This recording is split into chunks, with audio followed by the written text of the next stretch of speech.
Selamat datang di channel Indah Kirana, channel tentang alur cerita anime Donghua. Yang suka dengan alur ceritanya, jangan lupa subscribe ya guys, biar gak ketinggalan alur cerita menarik selanjutnya. Tanpa banyak bicara lagi, mari dengarkan alur ceritanya. Semoga terhibur. Bab 356. Sementara Muhan meraung marah ke langit, Xiaoyan, yang telah menghilang dari formasi teleportasi, perlahan mengangkat sudut mulutnya menjadi senyum dingin. Dia perlahan mengulurkan tangannya dari balik lengan bajunya.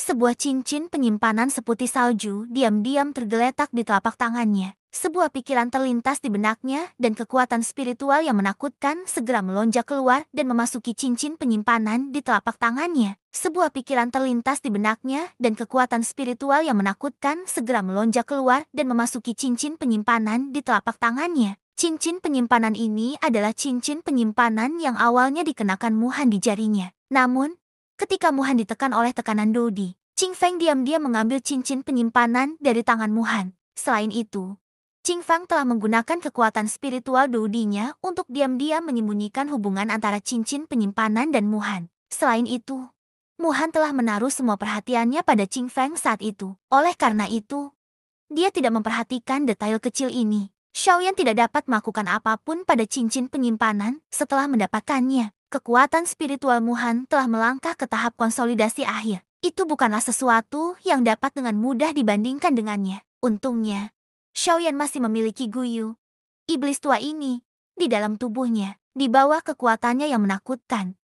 Bahkan kekuatan spiritual seorang ahli tahap konsolidasi akhir tidak ada apa-apanya di depannya. Hanya dengan satu serangan, dia dengan mudah melepaskan segel spiritual yang ditinggalkan Muhan di cincin penyimpanan. Ini juga alasan mengapa Muhan tiba-tiba menjadi marah. Setelah melepaskan segel spiritual asli di cincin penyimpanan, Xiaoyan tidak terburu-buru untuk memeriksa barang-barang di dalamnya. Dia hanya meninggalkan segel spiritualnya di cincin penyimpanan dan memakainya di jarinya. Bukannya Xiaoyan tidak tertarik dengan benda-benda di dalam cincin penyimpanan. Ini adalah cincin penyimpanan milik Kaisar Ban Bintang 9. Bahkan seorang Dodi biasa tidak akan melepaskan benda seperti itu. Xiaoyan tentu saja tidak akan bersikap acuh tak acuh. Namun, dia telah tiba di tujuannya, wilayah barat. Pada saat berikutnya, cahaya keemasan menyala. Xiaoyan dan Luo Jin menyipitkan mata mereka. Cahaya keemasan yang menyilaukan telah muncul di sebuah alun-alun yang dapat menampung hampir 10.000 orang. Cahaya keemasan itu tersebar. Mata Xiaoyan perlahan menyapu alun-alun. Saat dia melihat kerumunan di alun-alun, riak tanpa sadar muncul di mata Xiaoyan yang setenang sumur tua. Di antara orang-orang yang hadir di sini, hampir setengah dari mereka sebenarnya berada di alam kaisar kuasi atau lebih tinggi. Jumlah tersebut beberapa kali lebih banyak dari jumlah kaisar kuasi di alam liar kuno. Apakah ini wilayah barat? Sudut mulut Xiaoyan perlahan terangkat membentuk senyum saat dia melihat kota yang ramai di depannya. Desahan keheranan perlahan muncul di hatinya. Dia bertanya-tanya seberapa besar kekuatannya telah meningkat di wilayah barat. Pada saat yang sama, ketika Xiaoyan tiba di wilayah barat, ada penghalang energi setinggi langit yang memisahkan kedua wilayah di persimpangan wilayah tengah dan wilayah selatan saat ini. Penghalang itu begitu lebar sehingga orang tidak bisa melihat ujungnya sekilas. Penghalang emas itu seperti tembok kota yang tidak bisa dihancurkan. Di depan penghalang energi ini, bahkan seseorang sekuat Dodi tidak akan mampu mengguncangnya sedikit pun. Pada saat ini, di dalam wilayah tengah, seorang lelaki tua yang agak ceroboh perlahan-lahan terbang ke depan penghalang dengan wajah malas. Lelaki tua itu menatap penghalang di depannya, yang tidak bisa dihancurkan di mata orang biasa. Senyum mengejek perlahan muncul di sudut mulutnya. Tangannya, yang dipenuhi dengan bekas luka waktu, perlahan terulur dari balik lengan bajunya. Lelaki tua itu menyatukan dua jarinya. Ujung jarinya perlahan mengusap penghalang emas di depannya. Orang tua itu tanpa sadar tertawa dingin saat dia merasakan kekuatan kuno yang telah mengalami perubahan waktu. Penghalang wilayah regional. Kekeh. Sudah bertahun-tahun sejak terakhir kali aku menyentuhnya. Namun, benda ini hanya dapat ditemukan di dekat perbatasan benua. Aku yang dulu sudah bertahun-tahun tidak pernah ke perbatasan benua.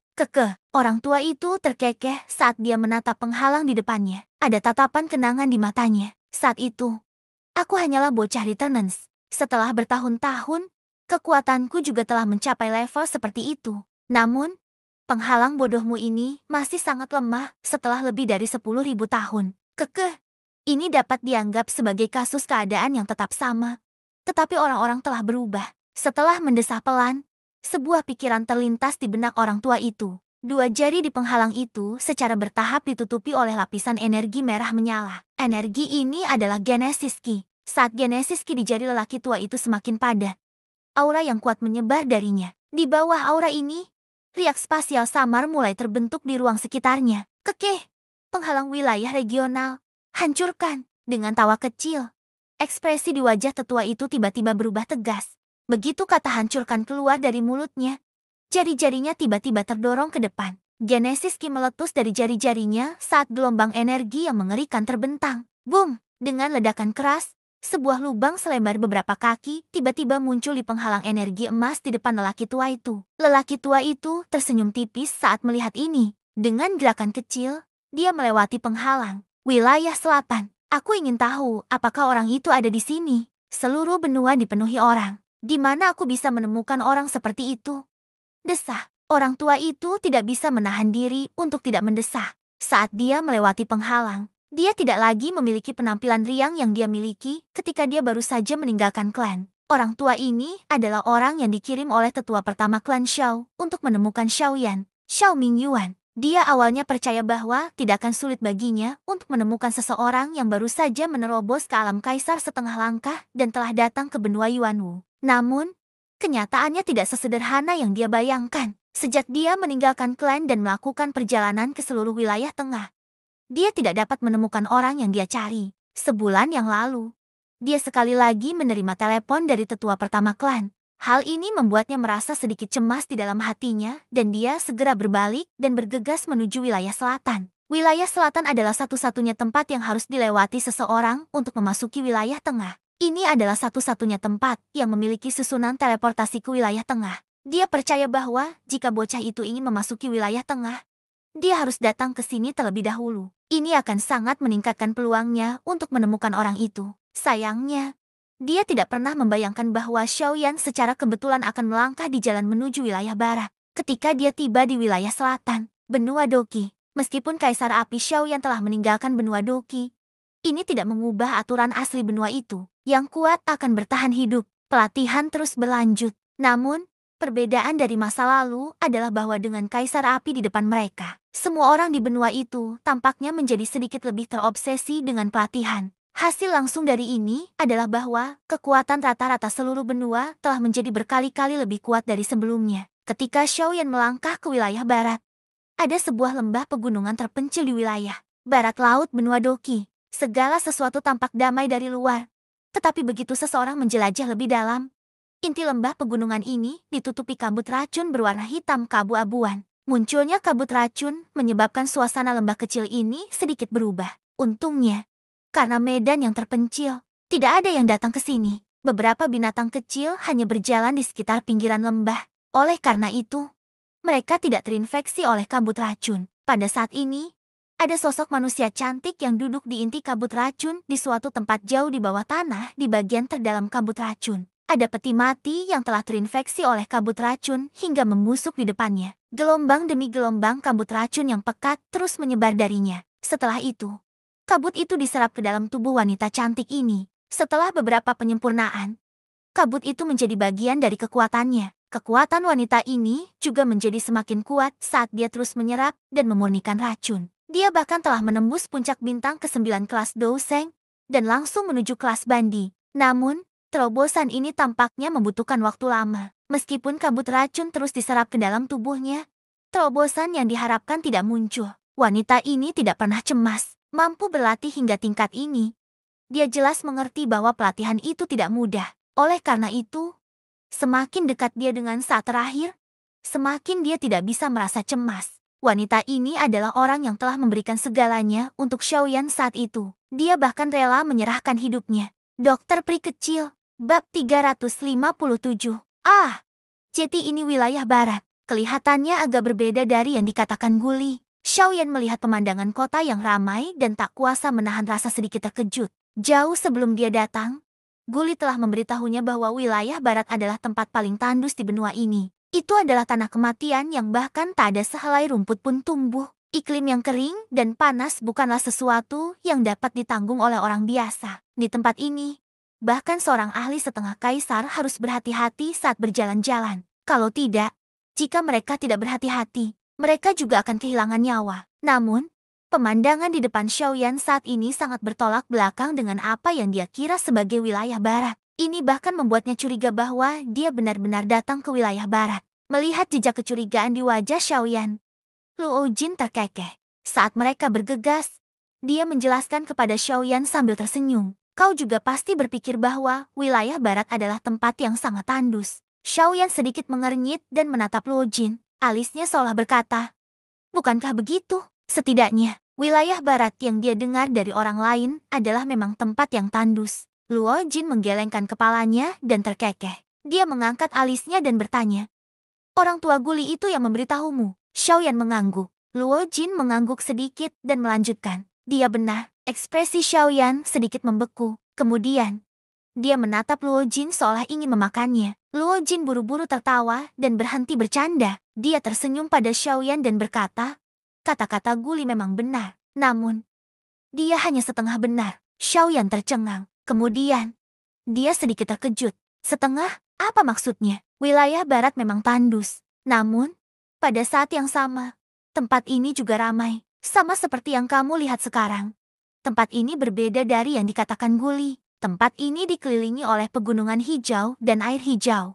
Namun, ini memang wilayah barat. Satu-satunya perbedaan adalah bahwa ini adalah wilayah Silin. Wilayah Silin. Xiaoyan mengerutkan kening lagi. Dia belum pernah mendengar tentang hal-hal ini. Luo Jin juga menyadari hal ini. Karena itu, dia membuka mulutnya lagi dan menjelaskan kepada Xiaoyan. Wilayah barat dibagi menjadi dua wilayah. Wilayah pertama dekat dengan prefektur lain, dan itu juga merupakan tempat yang relatif makmur. Itu disebut wilayah Silin. Itu sama makmurnya dengan wilayah selatan.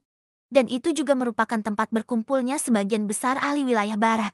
Adapun wilayah lainnya, itu adalah wilayah gurun barat yang diceritakan Guli kepadamu. Itu terletak di ujung barat wilayah gurun barat.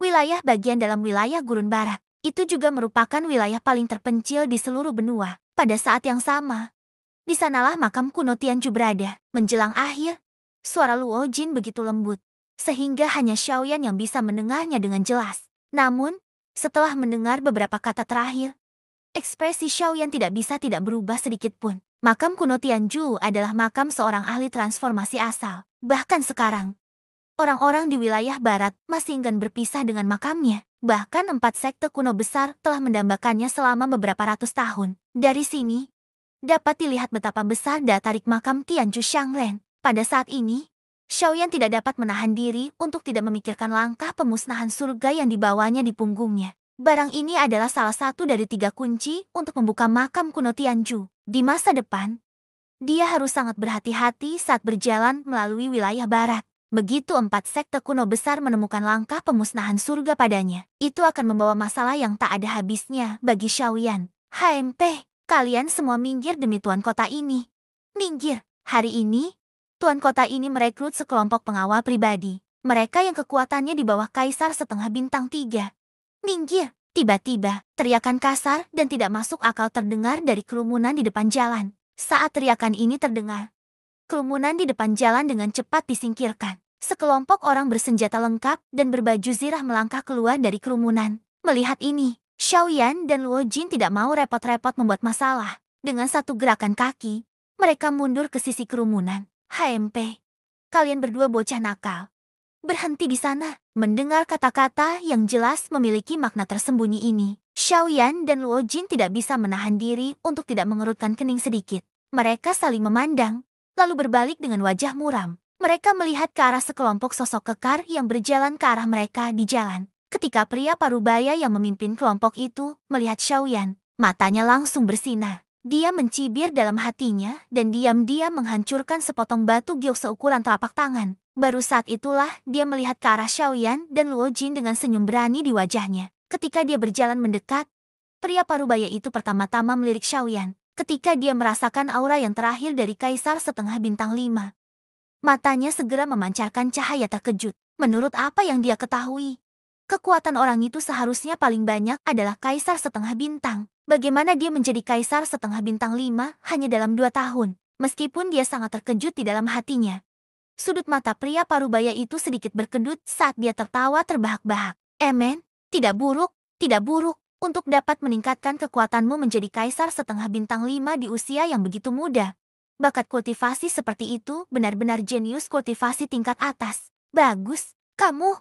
Aku menginginkanmu. Setelah dia selesai berbicara, tanpa menunggu Xiaoyan melakukan apapun, tatapan pria parubaya itu sekali lagi melihat ke arah Luo Jin yang berdiri di samping Xiaoyan. Ketika dia melihat yang terakhir, mata pria parubaya itu segera mengungkapkan ekspresi heran. Kekuatan pemuda yang berdiri di samping Xiaoyan sebenarnya bahkan lebih mengerikan daripada Xiaoyan.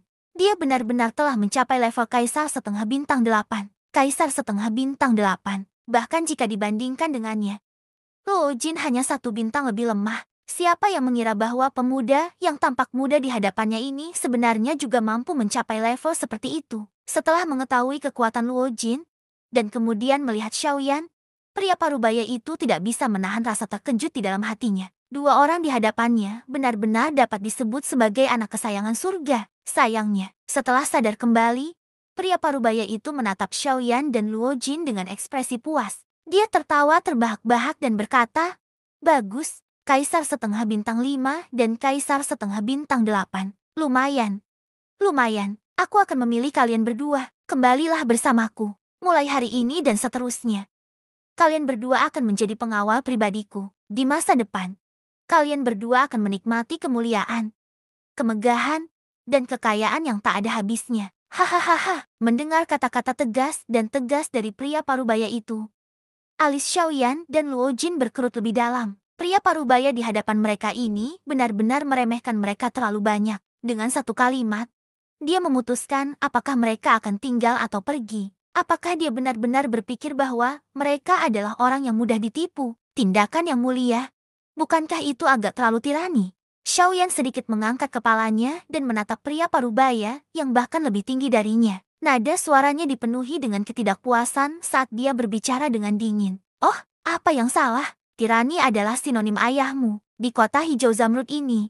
Jika ayahmu ingin seseorang tinggal, orang itu akan tinggal. Jika ayahmu ingin seseorang tinggal, orang itu akan mati." Pada saat yang sama kata-kata itu dilontarkan, tinju pria parubaya yang besar itu diletakkan di depan Xiaoyan. Seluruh tinjunya benar-benar dengan paksa memblokir ekspresi di wajah Xiaoyan. Pada saat ini, wajah Xiaoyan dipenuhi dengan senyum dingin. Setelah beberapa lama, Xiaoyan perlahan membuka mulutnya dan mencibir. "Oh, dari kelihatannya, kamu ingin bersaing dengan tinjuku. HMP, hanya orang dengan tinju yang lebih besar yang berhak berbicara di kota hijau zamrud ini. Dengan kekuatanmu sebagai kaisar setengah bintang 5, sebaiknya kau patuh." Sebelum pria parubaya itu selesai berbicara, sosok Xiaoyan tiba-tiba mundur beberapa langkah. Pada saat yang sama, dia melambaikan lengan bajunya yang besar. Cahaya hitam melintas dan tubuh kekar Raja Utara langsung muncul di hadapan Xiaoyan. Tinjunya dengan ganas menghantam tinju pria parubaya itu. Bab 358 Bang. Setelah pukulan itu, Raja Utara berdiri kokoh di tempat dan tidak bergerak sama sekali. Namun, pria parubaya itu tidak bisa menahan diri untuk mundur beberapa lusin langkah sebelum tubuhnya bergetar, dan dia dengan paksa menstabilkan dirinya sendiri. Pria parubaya itu mengangkat kepalanya dan melihat ke atas. Di depan Xiaoyan, ada sosok kekar yang tampak seperti menara besi. Sosok itu menatapnya dengan ekspresi acuh tak acuh. Ketika pria parubaya itu melihat pemandangan ini, ekspresinya langsung menjadi serius. Dalam sekejap mata, seringai menghina dari sebelumnya telah menghilang. Sebaliknya, itu digantikan oleh keseriusan yang dalam. Boneka kaisar beladiri setengah bintang 9. Siapa sebenarnya bocah ini? Pria parubaya itu menatap Raja Utara dengan ekspresi serius. Xiaoyan, yang berada di belakang Raja Utara, membuat pria parubaya itu sangat terkejut. Bagaimana dia bisa membayangkan bahwa bocah kaisar beladiri setengah bintang 5 benar-benar memiliki kartu truf seperti itu? Jelas, dengan Raja Utara yang mengambil tindakan, tidak ada yang bisa dia lakukan pada Xiaoyan. Haha, sepertinya mataku telah gagal. Sepertinya Tuan Muda tidak punya niat untuk bergabung denganku. Haha, kalau begitu, aku tidak akan memaksamu, Tuan Muda.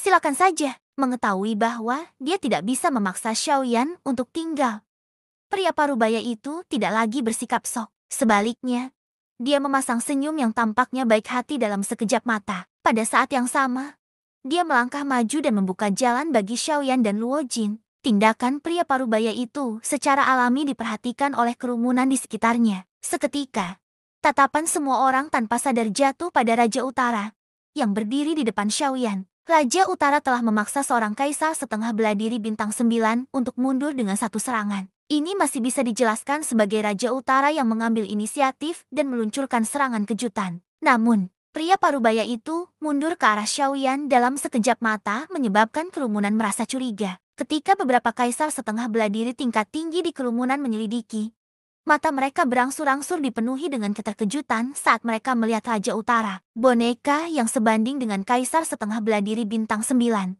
Dengan boneka yang begitu menakutkan. Tidak mengherankan jika pria parubaya itu tidak berani menghadapi kekuatan dengan kekuatan. Xiaoyan tidak bisa menahan perasaan sedikit terkejut ketika dia melihat pria parubaya itu mengambil inisiatif untuk memberi jalan. Dia tidak menyangka pria parubaya itu begitu tegas. Namun, ini juga bagus. Itu menyelamatkannya dari banyak masalah. Xiaoyan tidak berdiri tegak saat jalan di depannya terbuka. Dia menatap Luo Jin, dan dengan gerakan kakinya, dia melangkah menuju ujung jalan tempat kerumunan telah membuka jalan. Di belakangnya, Luo Jin mengikutinya dari dekat. Dan Raja Utara adalah yang terakhir. Dengan kecepatan Xiaoyan, tentu saja dia tidak perlu takut pada pria parubaya ini. Sedangkan Luo Jin, saat menghadapi Kaisar bela diri setengah bintang 9, sungguh sulit baginya. Kaisar bela diri setengah bintang 8 untuk melawan. Tentu saja, ini tidak berarti bahwa Luo Jin juga memiliki semacam harta karun yang menantang surga untuk melindungi dirinya. Dengan Raja Utara yang menjaga bagian belakang, pria parubaya itu waspada terhadapnya. Selama Raja Utara ada di sana, pria parubaya itu tidak akan berani bergerak. Di bawah berbagai tatapan dari kerumunan di sekitarnya, Xiaoyan dan Luo Jin secara bertahap berjalan pergi di bawah perlindungan Raja Utara, meninggalkan pria parubaya dan kelompoknya yang menatap punggung Raja Utara. Ketika kelompok Xiaoyan menghilang ke kerumunan di jalan, seorang pria kurus yang seluruh tubuhnya terbungkus baju besi di samping pria parubaya yang besar akhirnya melihat yang terakhir. Dia pertama-tama menyapu matanya ke arah kelompok Xiaoyan, menghilang sebelum melihat pria parubaya yang besar itu. Ekspresinya gelap dan tegas saat dia membuka mulutnya dan bertanya, "Tuan Kota, haruskah kita mengejar mereka? Jika kita membiarkan mereka melanjutkan, mereka akan keluar dari kota." "HMP, mengejar? Baiklah. Kamu pergi mengejar mereka. Jika kamu bisa menghentikan mereka, aku akan memberimu hadiah besar. Jika kamu tidak bisa, aku akan mengambil nyawa anjingmu." Mendengar ini, pria parubaya itu tidak hanya tidak tersenyum. Dia malah mendengus marah dan menatapnya dengan ekspresi muram. Tatapannya yang muram membuat seluruh tubuh pria parubaya itu terasa sedingin es. "HMP, bocah itu punya boneka yang melindunginya. Belum lagi kamu. Bahkan aku harus waspada padanya. Dengan kekuatanmu sebagai kaisar bela diri setengah bintang 7. Kamu bahkan tidak sekuat boneka bocah itu. Kamu ingin aku menghentikan mereka. Bagaimana aku bisa menghentikan mereka?" Setelah mendengar ini, pria kurus itu segera menarik kepalanya dan bertanya lagi dengan ekspresi pengecut. "Lalu, Tuan Kota, apakah kita akan membiarkan mereka pergi begitu saja? Lalu apa yang kau inginkan?" Bocah itu jelas bukan orang biasa. Dengan kekuatan kita tidak bisa menyentuhnya dengan mudah.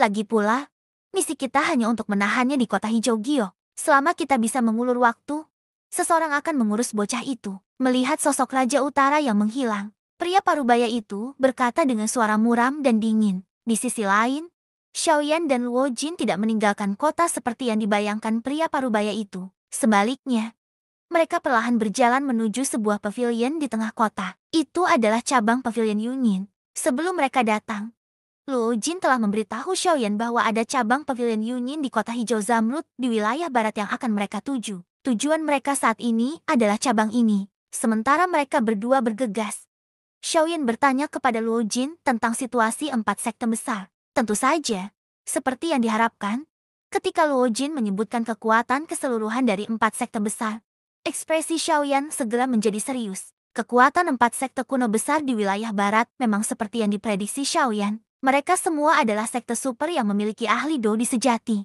Xiaoyan mengakui bahwa bahkan sampai sekarang, satu-satunya orang yang benar-benar dia lihat yang merupakan ahli di kelas Dodi adalah Qing Feng dan yang lainnya dari suku ginseng spiritual. 32 penjaga spiritual dari suku ginseng spiritual semuanya adalah ahli pamungkas yang kekuatannya berada di atas kelas Dodi. Meskipun dia pernah melihatnya sebelumnya, Kekuatan seorang Dodi elit adalah sesuatu yang hanya sedikit ia lihat dari tekanan Dodi dari pegunungan abu-abu. Meski begitu, hal itu tetap menyebabkan Xiaoyan tidak mampu menghadapinya. Menurut apa yang dikatakan Luo Jin, para pemimpin dari 4 sekte kuno besar telah maju ke kelas Do di beberapa ratus tahun yang lalu. Setelah bertahun-tahun berlatih, kekuatan mereka benar-benar berada di puncak bahkan ketika ditempatkan di wilayah barat. Kalimat ini sudah cukup untuk menunjukkan betapa kuatnya mereka berempat. Bagaimanapun, ini bukan hanya sejumlah kecil orang yang digunakan sebagai pembanding. Ini menggunakan seluruh wilayah barat sebagai fondasi. Kekuatan mereka benar-benar berada di level puncak.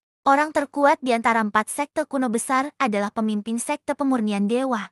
Chen Zhen, kekuatannya adalah Do di bintang 8. Selain itu, sektenya sebagian besar terdiri dari master formasi. Dengan keduanya yang saling melengkapi, kekuatan sektenya dapat dianggap sebagai eksistensi terkuat di antara 4 sekte kuno besar. Setiap formasi yang dibentuk oleh pemimpin mereka dikatakan memiliki kekuatan pertahanan yang menakutkan, yang bahkan tidak dapat ditembus oleh Dodi. Yang kedua adalah sekte bela diri pertempuran, yang dikenal karena kekuatannya yang luar biasa. Pemimpinnya disebut Wu Jitian. Tubuh fisiknya dilatih sampai-sampai tidak dapat ditembus apapun. Tubuhnya sekeras batu dan tidak dapat dihancurkan. Kekuatannya menakutkan dan dia juga seorang Do di bintang 8. Kekuatan bertarungnya adalah eksistensi yang paling menakutkan di antara keempat pemimpin. Ada desas-desus bahwa dia pernah menggunakan tubuh fisiknya untuk membunuh binatang batu hitam kelas Do di bintang 1 tanpa menggunakan doki. Kekuatan pertahanan binatang batu hitam dapat dianggap sebagai salah satu yang terbaik di seluruh dunia binatang sihir. Meski begitu,